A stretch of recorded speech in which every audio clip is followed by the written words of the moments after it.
I think the Indian manager brings a very unique sociological perspective. You are taught to adapt, you are taught to find a solution to every problem. Sometimes it goes to an extreme of jugaad. So I think Indian people do bring a great deal of a unique characteristic. But I think you should hire for attitude. Skill you can teach somebody. Attitude you can't teach.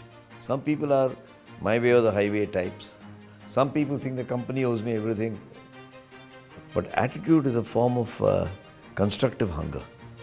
I think there are a lot of people who are doing their business with a conscience. Houses like Godrej, like Mahindra, like Bajaj, obviously I'll include Tata and Unilever, are companies which are not perfect, but they are got a conscience.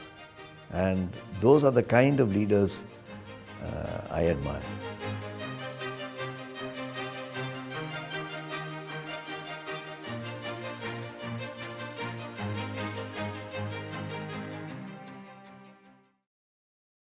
I am R. Gopalakrishnan, and I have had a satisfying career in Hindustan, Unilever and Tata's. I am now a full-time author, and I want to share my experiences with other people. And in order to share my experiences, I have so far written 19 books, which I hope people will find useful and read. What is your advice to become a true leader of people? Well, leaders are taught to develop intelligence and knowledge and intellect. And those are undoubtedly important. But what they are not taught is to develop empathy and human orientation. And that's what makes the leader when you can combine the two. Human empathy with intelligence. I call it intelligence and intuition.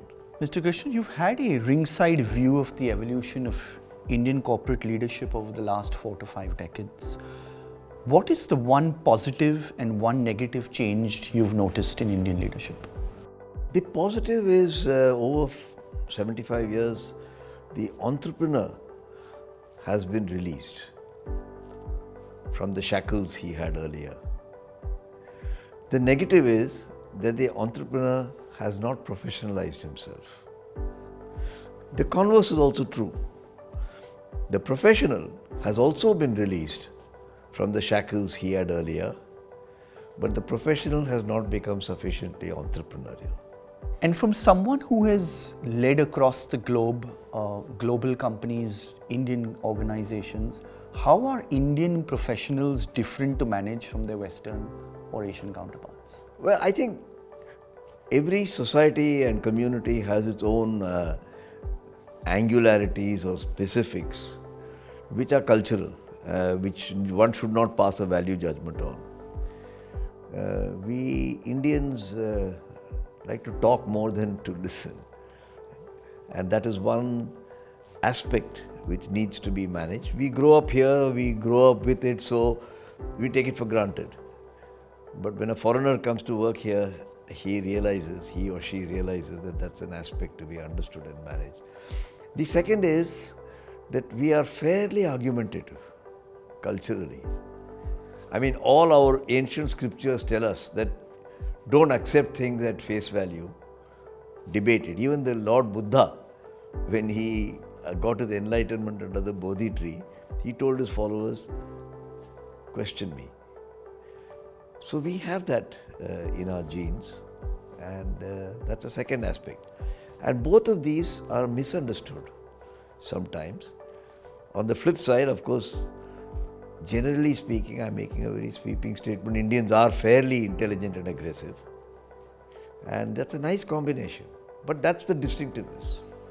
And if we were to double click on that slightly, do you think today the world is learning something from Indian CEOs on leadership? Are Indian CEOs exporting something to the world on leadership? What do you without think? question. I felt so strongly about it, I've written a book on it. It's called The Made in India Manager, which I got published some 4-5 years ago. I think the Indian manager brings a very unique sociological perspective. Because right from childhood, whether you're in a wealthy family or in a poor family, you are taught to adapt, you're taught to accommodate, you're taught to find a solution to every problem and not leave unsolved problems. Sometimes it goes to an extreme of jugaad. So I think Indian people do bring a great deal of a unique characteristic, which probably explains why many Indian CEOs, after spending all their younger days in India, say till the age of 20, when they go abroad, they just flower with other very unique characteristics. How do you think today the CEO of today is being measured on his success or her success versus, let's say, a decade ago? Well, the whole system of leaders' appraisal has evolved, as one should expect. But I think today the reward is mostly in the form of monetary, and it's arguable, but I have a point of view that is probably reaching an extreme. Because if there is some parity between the median of the lowest paid and the highest paid, I don't know what it is offhand, I can't recommend one, that is certainly being breached.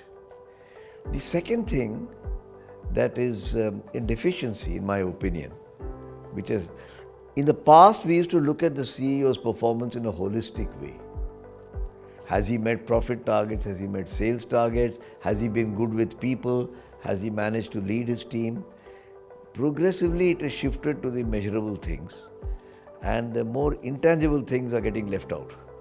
Because the amount of money involved is big. So if you can tell a guy, you didn't meet your profit target, I had given you 100, you've done 60, then he understands. But if you tell him you didn't get along with people and I'm going to give you less bonus for it, it's a more difficult conversation.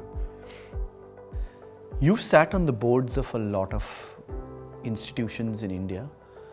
What do you think today boards are not getting right? What would you like them to focus on? I think fundamentally I feel boards must understand that they are paid for their wisdom and judgment, not for their knowledge of accountancy, law, automotive engineering or information technology. Of course you must have those also. It is like saying you must get a good school education and you must get good marks, but you must also do sports and drama and debate and other things. It's a balanced person. And where I think boards are missing is collective wisdom, not just wisdom. So you can't have one sagacious Aristotle sitting in the middle of the boardroom and everybody else shooting from the hip when his subject comes up. I'm exaggerating to make my point, but that's something I've learned, and that's the cause of my writing my book called Inside the Boardroom, How Behavior Trumps Rationality. We'll talk a little bit on some specifics on companies. We'll probe this further. So ICICI Bank, HUL India, the Tata Group. What do you feel is at play that you've observed about these institutions that make them CEO factories? They're hiring from the same colleges, they're hiring the best of talent, which most companies are. They're grooming, they have similar grooming programs. But what makes them talent magnets and CEO factories? I will not comment about ICICI because I have no hands-on experience, but Tata and Unilever I certainly have. And they don't do it perfectly. Nobody does anything perfectly in the world anyway. But they do 4 things which are very important. First, it's not only the recruitment of talent, but having talent density. You must have enough to create a little kashmakash in the young talent pool, trainees or whatever. The second is they encourage talent portability. They move people around. You don't join one end of a factory and stay there for the next 25 years, unless you're a research scientist or a specialist. Third, they assign clear responsibility. This is what you're meant to be delivering and you're responsible for. Sales in Maharashtra or whatever. Having given them responsibility and training, they hold them accountable. So they weed out people who are attitudinally or performance terms not delivering. That's the fourth. What's the most, we'll come to career as a subsection on career advice. What's a very common piece of career advice you've heard people give to youngsters these days, but that you completely disagree with? When oldies tell youngies, your generation is like that. When we were younger, we did this. I totally disagree with that approach. I mean, my son doesn't look like his grandfather. Neither does my grandson behave like me. And it's ridiculous to expect that to happen. Otherwise, there's no change happening. I totally disagree with that because you'll have to engage with the younger generation, if I may call it that. If you're 50 and somebody's joined at 25, instead of dismissing his generation as aajkal ke bacche aise hain, if you can say, I want to have a dialogue with you and treat him as a mature adult, just like you would do with your son when he's 30. If you treat your son when he's 30 as though he's 15, you're going to know the outcome. And that's why I wrote another book called What the CEO Really Wants From You. Because it brings out the fact that it is the same coin, but the boss is looking at the coin which is called accountability. And the other end of the coin is privilege. The youngster is looking at the privilege side of the coin. And the same coin is looked at by the boss saying accountability and your ability to deliver on results. And both of these are the same coin, but you must be able to flip the coin and see. And that's what a dialogue means. We'll go into that a little since you brought that up. What do you think today a millennial workforce wants from their CEO? Frankly, I think the millennial workforce wants to be treated as an adult. The moment I've said that, a lot of things fall into place. They want to be told what is their role. They don't want to be micromanaged, to be told how to do it. And they would like an adult dialogue, a mature dialogue as to what they did right, what they did wrong. And they love to have self-discovery rather than pontification. We tend to miss this because if you got some grey hair on your head, you think it's your privilege to give a lecture to the other guy. But anybody who's raised a family knows that when your son has crossed maybe 15 or something like that, you end up having a different quality of dialogue than when he was in third standard. How do I give feedback to my boss without offending him or her? It's an art and you have to learn it. To learn it, you must first be conscious of it. What you must be conscious of? You must be conscious of the fact that there is a way to disagree without being disagreeable. Most of us assume in our rational left brain thinking that when I disagree, I must thump the table and do something dramatic. You see political leaders doing it and you think that's the right way to do it. But the genuine feedback to your boss can be given when you learn to disagree without being disagreeable. And I think this is best imparted through parables and stories. I always love to quote the example of when Hanuman was captured in Lanka and he was dragged to the court of Ravana after having destroyed and set fire to the city of Lanka. Everybody is baying for his life and they said put him to death. Only one person spoke up, disagreed with his boss. That is Ravana's own brother Vibhishana. And what he said was, "Oh my dear brother, you are so illustrious." He praised him. "You are so knowledgeable. You are so wise. You have been given boons by the gods. It doesn't behove you to break the law. The law states that a captive should never be killed. He should be punished." And then Hanuman was punished and the Ramayana went on. But that is the way that you must learn to disagree without being disagreeable. Beautifully said. It's often said people leave because of bad managers and not companies. What can leaders do to ensure that people don't leave because of their bad managers? By behaving themselves. You see, the upcoming manager, he may not be yet the CEO, but what happens to a manager who's on the rise?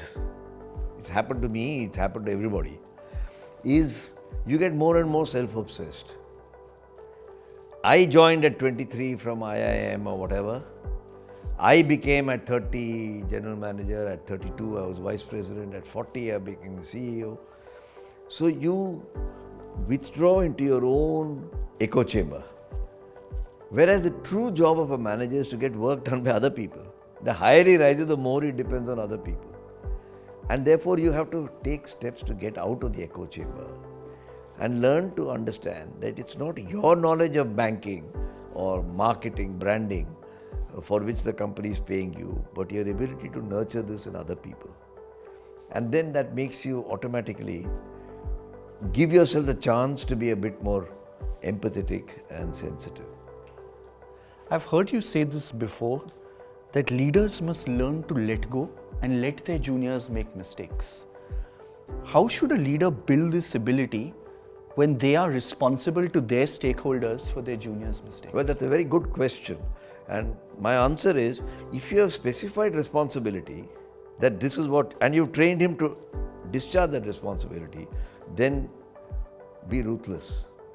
Hold him accountable. You know, if I've been trained to be the sales manager of Maharashtra, and I've accepted a target of 100 and month after month or quarter after quarter I'm not delivering, then I must be ruthless.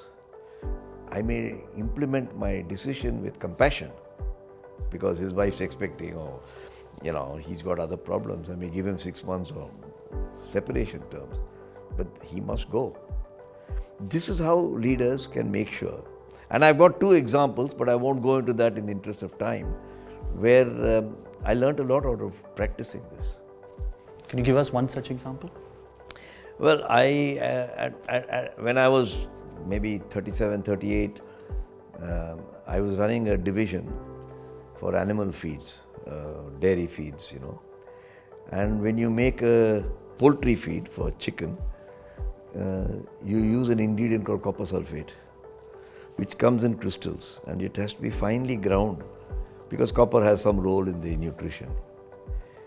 I once got a report from a particular market that lots of birds have died, and the farmers attributed it to our feed. The area manager, who had been trained to be an area manager, went and gave a statement saying, I think it must be the grinder, I'll have to look into it. Now, you don't go and give a statutory reply about what you think. Either you say, I've checked the grinder and there's a fault. It's not a truth versus untruth. It is doing your homework before you speak in the public domain. And then, of course, it became a very big political issue, big company. Well, we fired him because I felt he had been taught his responsibility, he had been trained to discharge it, but he didn't behave like an accountable manager. But when we fired him with compassion. We recognized his age and his family responsibilities. We gave him some time, gave him a lump sum. I've always wondered whether we did the right thing. But on the balance, I feel difficult decisions have to be taken so long as they're executed with compassion. So I have a question much later, but I'll ask you that since you brought it up. How do you square this up as a leader? Today, with a lot of empathy being the buzzword in leadership, how do you square that up with taking tough calls on people, pushing them harder to deliver results, and even sometimes letting them go? The first thing is to recognize that they are not in conflict. Taking tough calls, rationality, analytical, numerical analysis, all this is dealing with what you can see, what you can hear, and what you can feel. That's last quarter's numbers, that's last year's numbers. And you can do multiplication, division, and arrive at certain judgments. Empathy is about seeing what is invisible, feeling what you cannot feel, hearing the inaudible. So if I am leading a major transformation, and the new book we have written just now with my co-author is Embrace the Future, the leader must learn to see the invisible, to hear the inaudible, and to feel what cannot be easily felt. And the water cooler talk, for example. Oh, the bosses call us and tell this, but that's not what it's all about. I'm not sure I believe him for this or that. And leaders who fail to use that, and I call that promoting empathy, run into rough weather. Many leaders, sir, in an interview, especially CXO, with a connection with people. How do you square that up with not creating mini versions of yourself in the organization? By understanding that no 2 fingers on the hand are the same, and getting them to look identical is not a privilege of beauty or an attribute of beauty for that matter. So when we interact with anybody in your building society, in your office, in your career, in your club, we are very quick to point out how they are different from us. I don't much care for that person but we also notice the commonalities because that's what brought us together in the first place.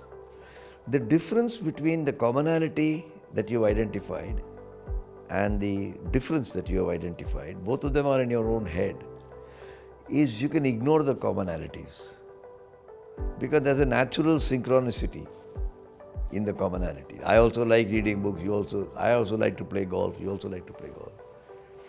And then work on the differences. Not to harmonize them, but to make them compatible.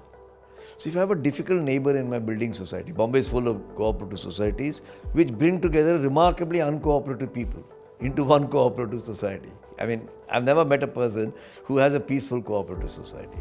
I've never met a person who's dying to be chairman of his cooperative society for precisely this reason. Even clubs are like that. And I think when you work on differences, you are not harmonizing them but smoothening them.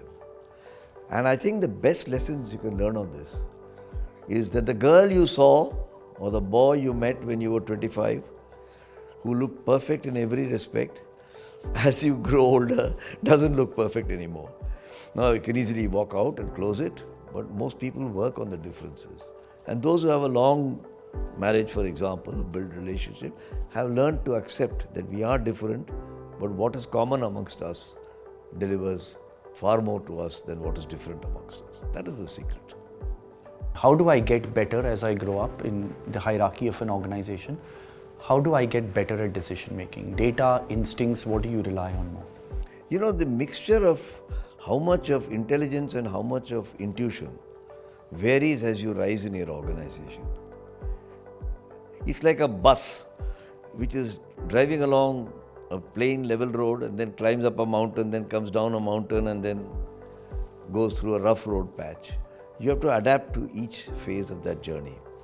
In the early part of your career, let's say the first 10 years, you are rewarded for being intelligent and result oriented. And that's the advice I would give him. Make sure you deliver your sales or production or whatever.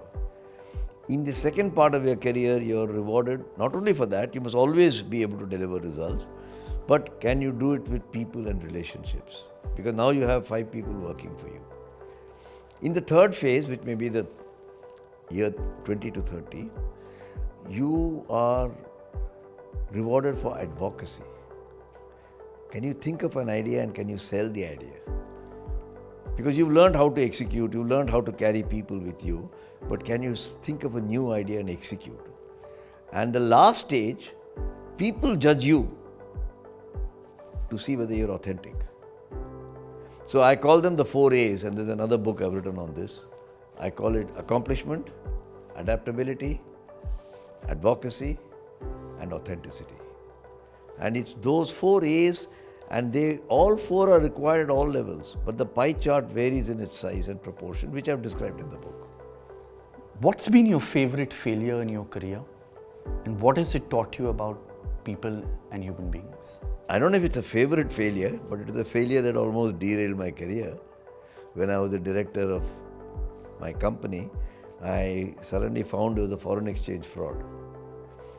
Actually, I wasn't sure it was a fraud, but I couldn't find $1 million, so one assumes it's a fraud.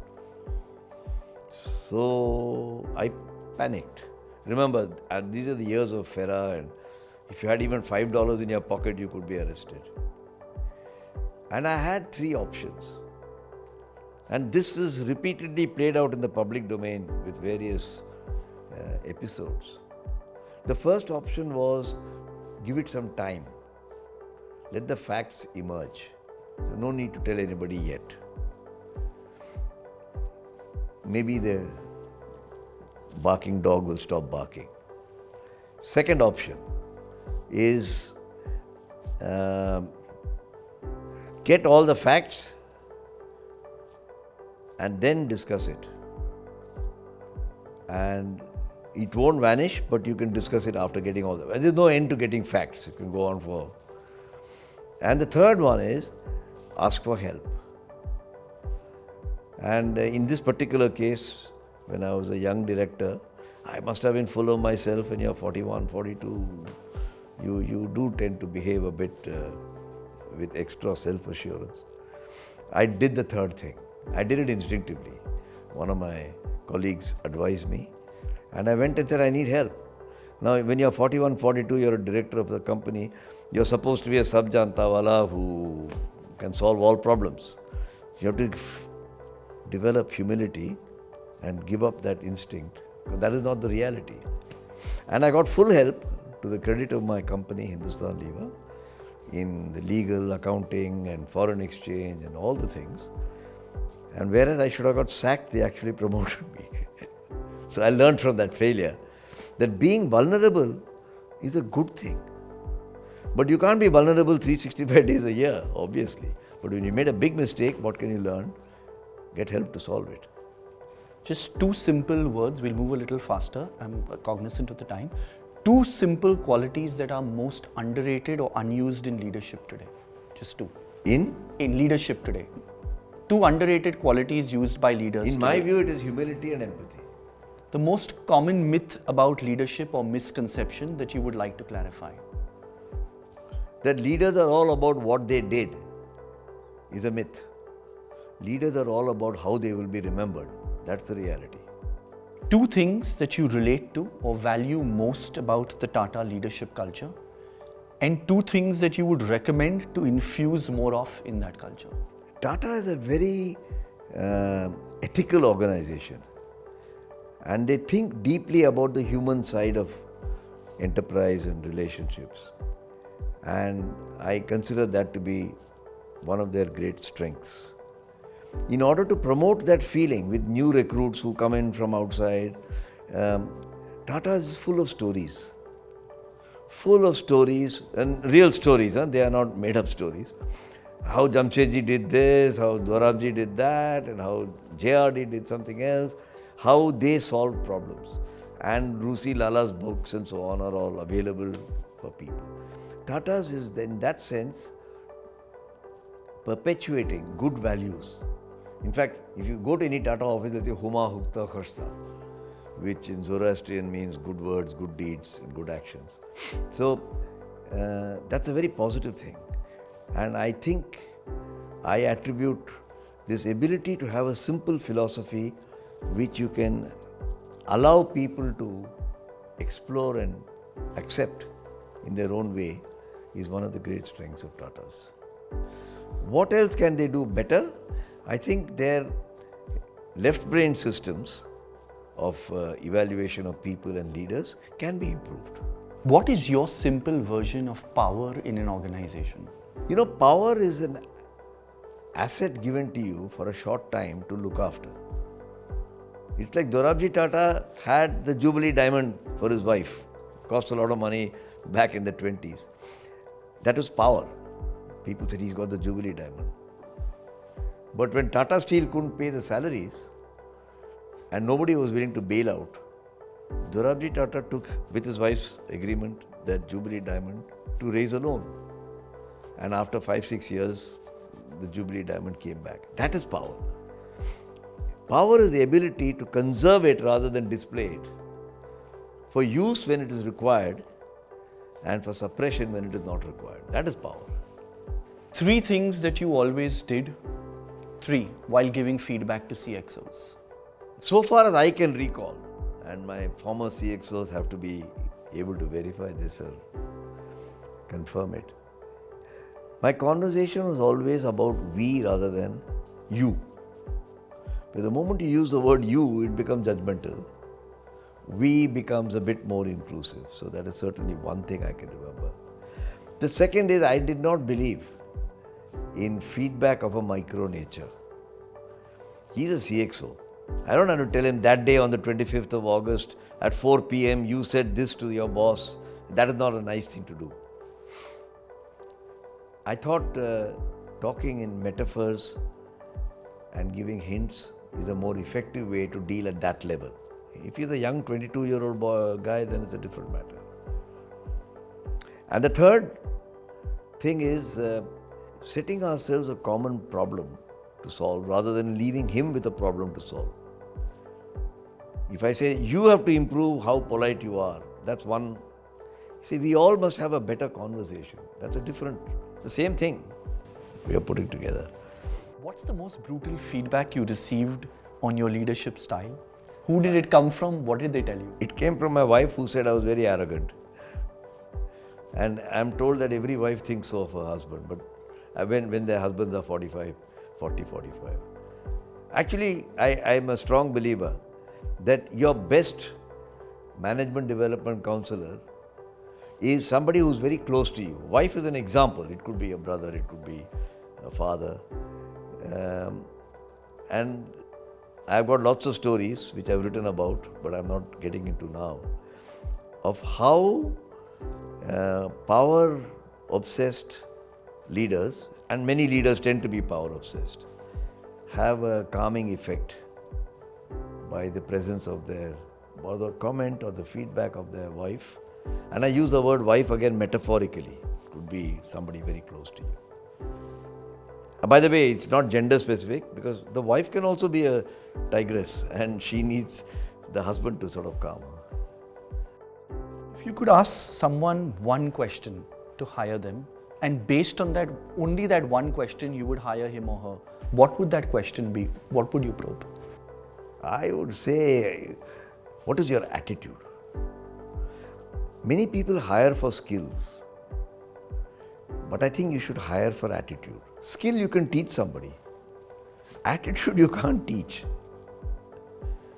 So I'm very sensitive personally to hiring people with an attitude, and I tried in multiple ways to explore their attitude. Some people are my way or the highway types. Some people think the company owes me everything. What else do I have to give? But attitude is a form of constructive hunger. What are 3 mistakes from your own career that you would advise your kids at all costs to avoid? I think their mistakes are associated with the time. If the self-obsession can be a little delayed, because when you're young, you tend to be self-obsessed. You can't change the basic physiology or psychology, but it can be delayed. It's a very great help. The second is that I'm a great believer in adapting and accommodating. I was perhaps in my first years convinced that I had the brightest idea and that other people should adapt to that rather than me adapt halfway somebody else. And the best experience to get to that is to get married. Then you'll realize there are 2 people who think my way or the highway, and they're going to be on neither the highway nor my way until they're able to sit down and talk about it. I believe marriage is a very good relationship builder for future leaders. I'm not saying therefore bachelors won't make good leaders, don't get me wrong. But multiple marriages confuse the leader also. May confuse the leader. 2 great bosses that you've worked for that have taught you something that has stayed with you for your life. I would say one of them is Bipin Shah, the late Bipin Shah. He taught me that you don't have to put on airs to be a leader. Just be who you are and let people respect you for who you are. A very authentic leader. And the second person I would say, I think I can say I learnt a lot from Ratan Tata also. Because Ratan Tata would always ask the opposite question, not because he was being difficult. Most of us are trained to say, what is inside this? This is made of copper or gold or aluminum or whatever. But he would say, what is this a part of? So I call this one a geologist question and one an astronomer question. Geologists and astronomers have a very different perception of how the world is. Geologists want to dig deep. Astronomers want to look up. And I think Ratan Tata, I've never told him this, and so he may be surprised if he ever heard this. I think he's got that astronomer skill, which I had lacked. You've written books about some of the tallest leaders in corporate India, Kiran, Uday, Deepak Parekh. What are some of the pitfalls, very briefly, you think they have managed to avoid while building highly successful institutions, from your very close observation of them? I think the pitfall that they have avoided, as far as I could make out, this is common, is not being short-term orientated. Especially if you're an entrepreneur. valuations and unicorn and all this sort of stuff is sort of infatuates people. But they seem to get up every morning and tell themselves, seemed to, this company must be there for when my grandson is alive. I think that's a very important differentiation between them and many other quick startups who then get unicorn status, decacorn status, and then they're in the newspaper every morning for the wrong reasons. Who in business today in India is inspiring you right now and why? I'm past that stage of getting inspired. If you had asked me this 30 years ago, maybe. But I think there are a lot of people who are doing their business with a conscience. I'm hesitating to mention names because those I don't mention will be assumed to be not with a conscience. But houses which are like Godrej, like Mahindra, like Bajaj, obviously I'll include Tata and Unilever, are companies which are not perfect, but they are got a conscience. And those are the kind of leaders I admire. HDFC, Uday Kotak, and so on. Final 3 leadership qualities that Mr. Ratan Tata possesses, that he's built this reputation of one of the most popular and loved leaders in India. You've observed him very carefully. What are 3 qualities that you really admired or looked up to for him? Well, the first quality I've alluded to already. He had this astronomer skill in addition to a geology skill. The second thing that he was very long term. As his predecessors in Tata's were. Who would set up a steel plant in 1900 waiting for the profit to come? Or who would set up an Indica car hoping that the Indian passenger car market will develop? These are very, very long-term thinkers. And the third is, they were not in a rush to prove that they were the smartest. They took special steps to get out of the echo chamber. Because it's natural to get trapped in an echo chamber. For example, Ratan Tata would be traveling, 40% of the year. He'll take a plane, go from Tokyo to San Francisco, back, up and down, trying to find out what's happening in the big world outside. Rather than sit down, micromanage the people whom he has hired to do their jobs. I like those 3 things. I was going to go through it. I think we finished most of it. We'll come to a rapid fire, and then if there's something, I know you've just got 5 minutes left, so we're going to do this. Quick, first thing that comes to your mind, your quick fire with Qunba starts now. It's a mix of snacky stuff and some serious stuff. 1 word answers or 1 line, nothing more. The hardest thing about being a CEO is dash. Managing conflict. 1 thing you've learned always to do as a leader. The right thing. 1 thing you've learned never to do as a leader. The wrong thing. 1 thing you wish people knew more about you. Empathy. A leader who's captivated your imagination. Ashok Ganguly, Ratan Tata. Between a cup of Brook Bond and Lipton tea, what would you choose? A cup of each. 1 corporate leader, past or present, that you want to write a book about still. Well, I had wanted to write about Azim Premji. It never materialized, that's a separate point.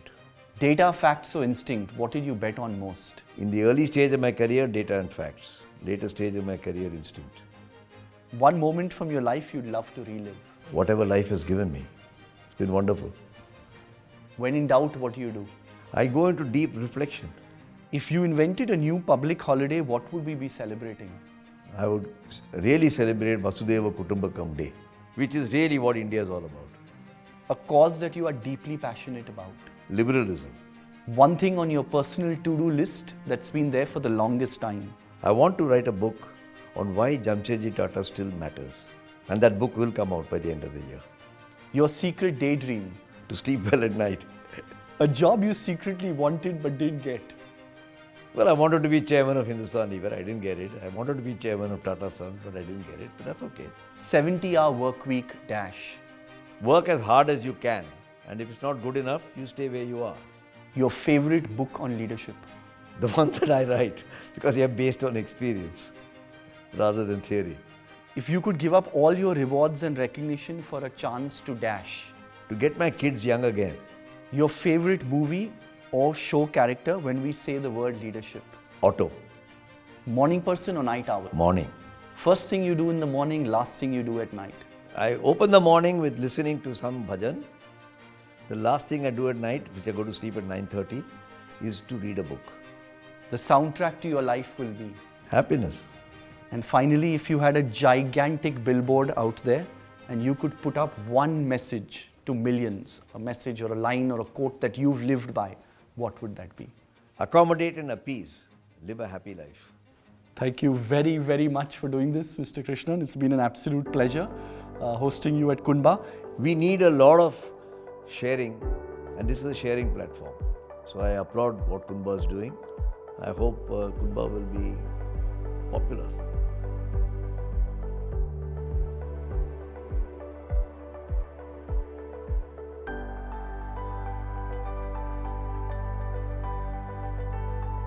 Again, it's a fire alarm?